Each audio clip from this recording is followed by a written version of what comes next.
Narcissists are slaves.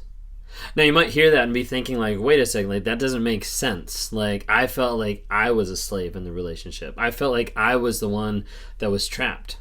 And well, you probably were. That's probably why you're on this page wondering like what in the world is going on about narcissism.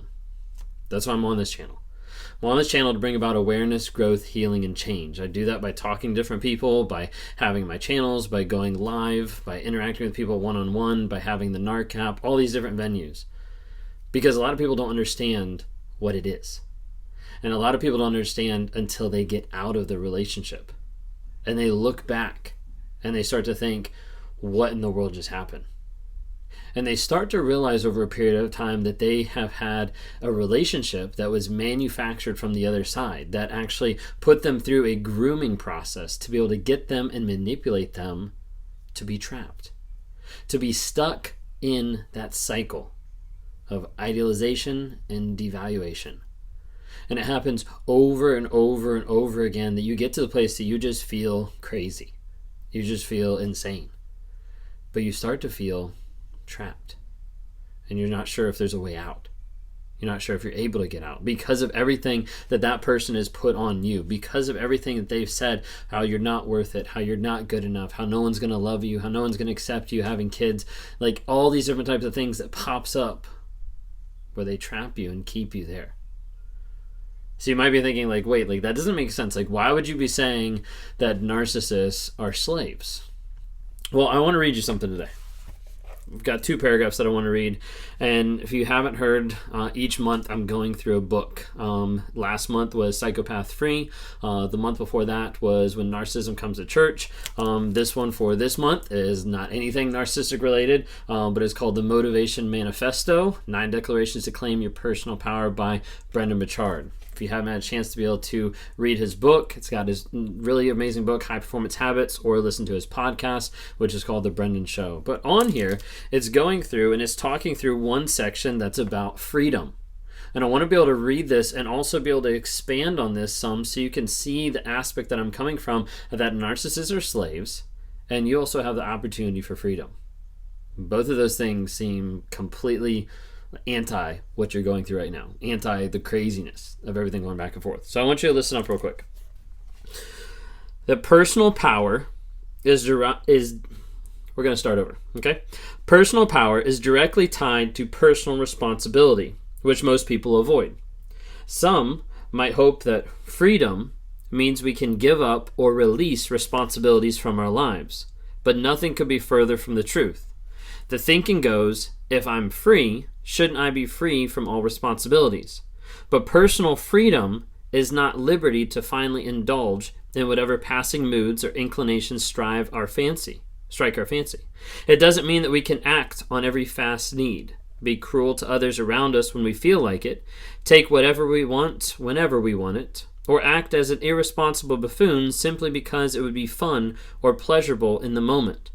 All this would merely be slavery to unconscious impulse and compulsion.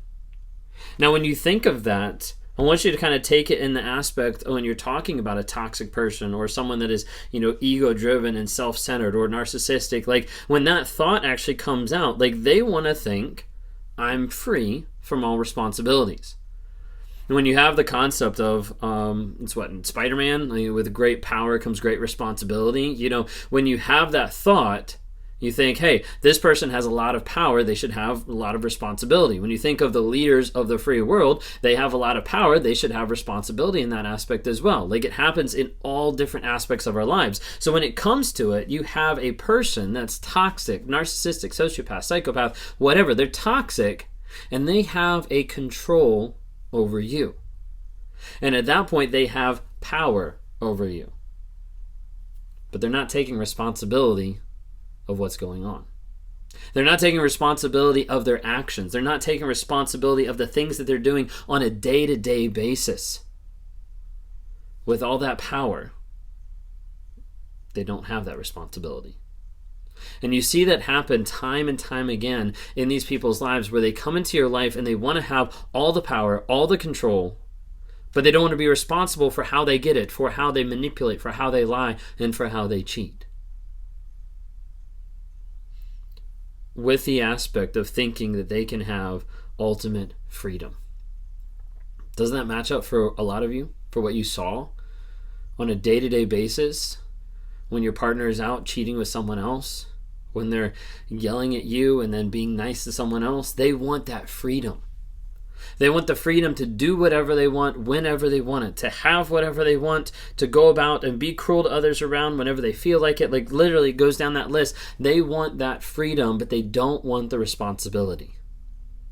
And that is one of the hardest things for a narcissist to get past and get to the place where they actually admit and they have accountability and they have responsibility and they start to change.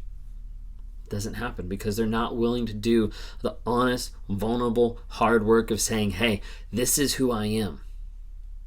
But they'd rather take that freedom to an extreme and not have responsibility. Here's the thing I really wanted you to listen to. I really want you to hear. Freedom requires responsibility to choose who we are above and beyond our immediate impulses, needs, and social pressures, so that we can genuinely express the type of person we want to be, live the life we truly want to live, and leave the legacy we desire. Did you catch that?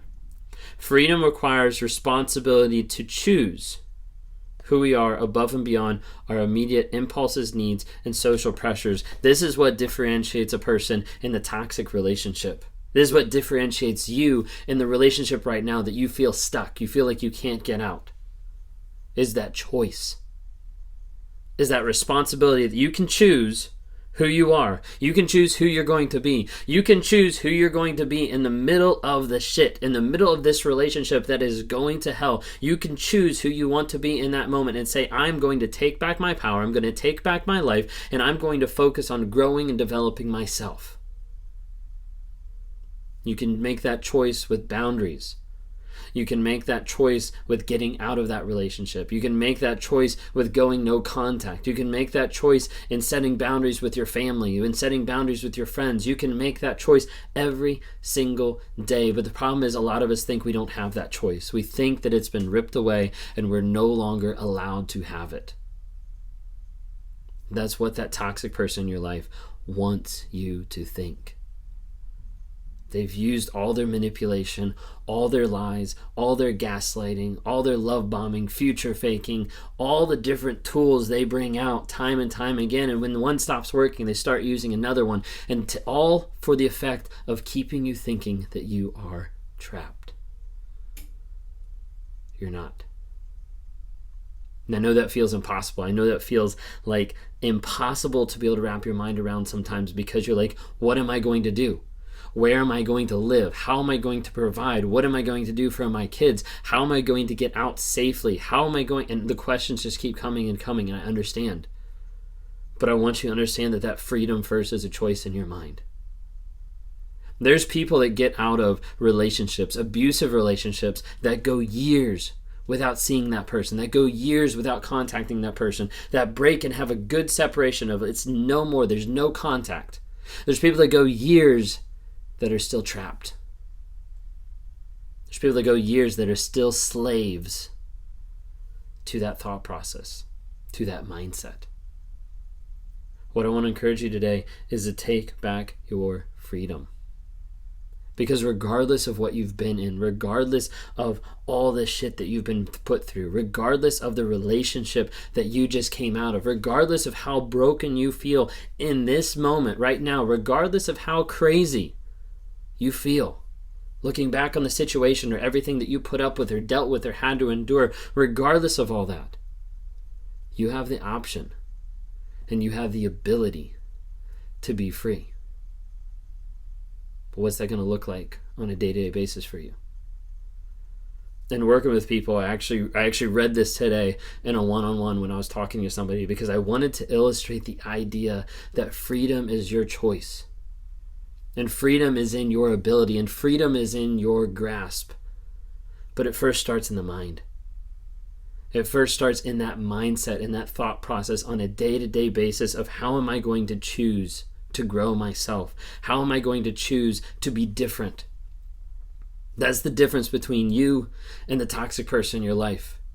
It's because they don't make that choice. They make the choice to just live in the shit and to keep doing it over and over and over again. And it might look great as they move on with someone else, and you're thinking like, wow, they have it all together. Wow, maybe I was the problem. Maybe they're finding someone else new that's going to fulfill their needs. No, because the problem is they're not choosing freedom because they're not changing. They're not growing, evolving, developing, being vulnerable, being honest. All these are traits and attributes that you can adapt to, you can learn, you can grow, and you can be free. Will you take the moment today to start working on your mindset, to start changing your mindset of who you are, of what you're working through, and the concept that you're no longer trapped?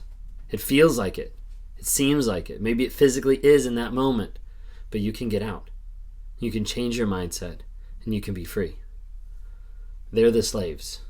You can choose freedom.